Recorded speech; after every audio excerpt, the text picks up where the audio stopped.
Selamat datang semua. Cuba fikir sekejap, macam mana agaknya kita akan borak dengan teknologi pada masa akan datang. Hari ini, kita nak selami satu evolusi yang sangat besar, iaitu peralihan daripada hanya menatap skrin kepada cara yang jauh lebih natural, lebih manusiawi untuk berinteraksi dengan peranti kita. Cuba bayangkan, tak ada lagi ketuk-ketuk jari atas kaca, tak ada lagi scroll tanpa henti. Apa yang dulu kita rasa macam dalam filem fiction science, sekarang ni dah semakin jadi realiti. Persoalan inilah yang akan jadi panduan kita hari ini sambil kita terokai macam mana teknologi sedang membentuk semula dunia interaksi kita. Okey, jom kita mulakan perjalanan ni dari tempat yang paling kita kenal. Teknologi yang memang hari-hari ada kat hujung jari kita, secara literal. Tengok ni. Siapa sangka kan alat semudah pen pun sekarang tengah melalui revolusi digital. Pen pintar macam ni seolah-olah jadi jambatan ajaib antara nota fizikal kita dengan dunia digital. Dia guna kemahiran paling asas yang kita belajar dari kecil, iaitu menulis dan terus tukarkan jadi data digital. Laju je. Dan semestinya, kita tak boleh lupa hero dalam dunia moden ni, antara muka pelbagai sentuhan. Inilah yang betul-betul mengubah cara kita berinteraksi dengan makluman. Sebab skrin ni boleh rasa lebih dari satu sentuhan pada satu masa, kita dapatlah kuasa untuk meleret, mencubit untuk zoom dan mengetik dengan senang gila. Tapi, ia tak selalunya sempurna, kan? Cuma bayangkan kita nak type novel guna papan kekunci maya kat telefon.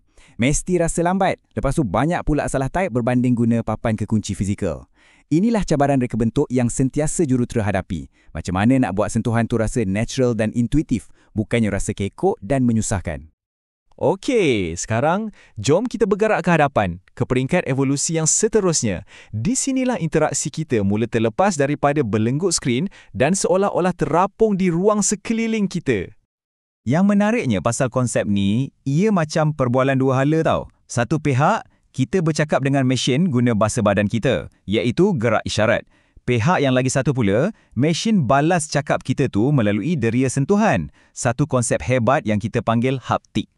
Jadi, macam mana benda ni berfungsi? Senang cerita, sistem ni guna kamera macam mata untuk tengok dan faham pergerakan kita.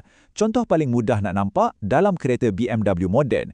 Anda cuma perlu pusingkan jari di udara tanpa sentuh apa-apa pun untuk kuatkan atau perlahankan bunyi radio.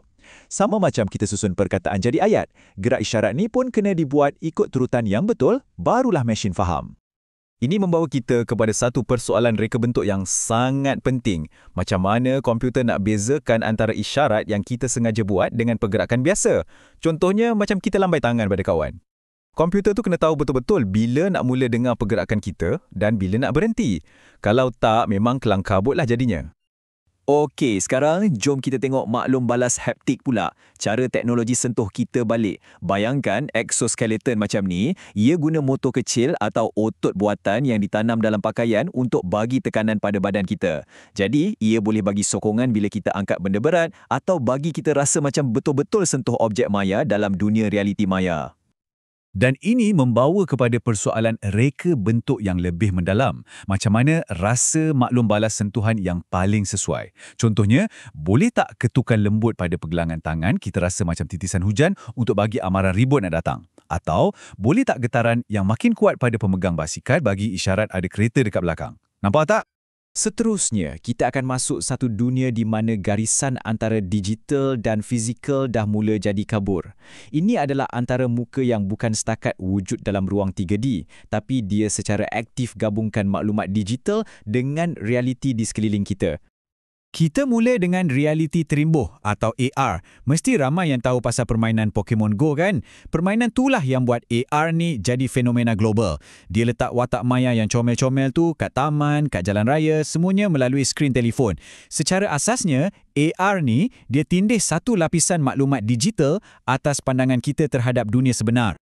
Dan gambar ni tunjuk potensi AR dengan sangat jelas. Bayangkan, arahan navigasi terapung betul-betul atas jalan raya depan kita, terpapar terus pada cermin depan kereta. Ini bukan lagi setakat permainan tau. Ini adalah aplikasi praktikal yang boleh tingkatkan keselamatan sebab mata kita sentiasa fokus pada jalan. Seterusnya, kita ada antara muka ketara.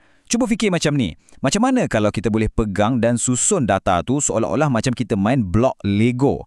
Konsep dia, kita boleh manipulasi objek fizikal di dunia nyata dan setiap pergerakan tu akan mencetuskan perubahan dalam dunia digital. Contoh paling best, Voxbox ni. Bayangkan, kita pergi satu acara dan penganjur nak tahu pendapat kita. Daripada isi borang online yang membosankan, kita berinteraksi dengan butang, tuil dan objek-objek fizikal yang seronok ni. Setiap interaksi kita direkodkan sebagai data, jadi proses kumpul maklum balas jadi lebih intuitif dan jauh lebih seronok. Akhir sekali untuk bahagian ni, kita ada hologram. Teknologi canggih macam yang digunakan dalam konsert Airbus Voyage tu, dia bawa avatar digital masuk ke dalam ruang fizikal kita. Melalui unjuran dan pengesanan gerakan yang teliti, ia cipta satu ilusi yang sangat meyakinkan, seolah-olah artis kegemaran kita tu betul-betul ada atas pentas depan mata kita. Okey, sekarang kita dah sampai ke kemuncak penerokaan kita. Sempadan terakhir, the final frontier, dalam cara kita berinteraksi dengan teknologi. Ini adalah hubungan yang paling terus dan paling mendalam. Ya, anda tak salah baca. Antara muka otak komputer atau BCI, ia wujudkan satu laluan komunikasi terus antara aktiviti elektrik dalam otak kita dengan peranti luaran. Fikiran anda, secara literalnya, menjadi arahan. Tapi dengan kuasa sehebat ini, datang sekali persoalan etika yang sangat-sangat besar. Fikiran kita ni kan, kubu privasi kita yang terakhir. Bila mesin dah boleh bacanya, siapa yang akan memiliki data tu? Dan sejauh mana kita boleh percaya tafsiran mesin terhadap niat dan emosi kita? Ini adalah soalan-soalan besar yang kita kena hadapi sebagai sebuah masyarakat sebelum teknologi ini jadi meluas.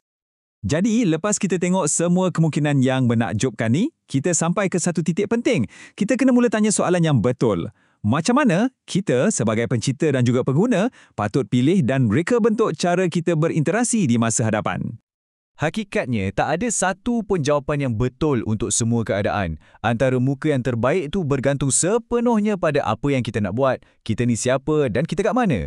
Adakah belajar lebih berkesan dengan sentuh model fizikal atau tengok video? Adakah lebih baik kita bercakap dengan pembantu maya atau tekan butang je? Cuba fikirkan ni.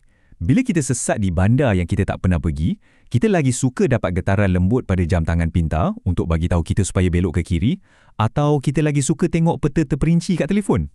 Setiap satu ada kelebihan dan kekurangan dia kan? Pilihan-pilihan reka bentuk macam inilah yang akan membentuk pengalaman kita dengan dunia pada masa akan datang.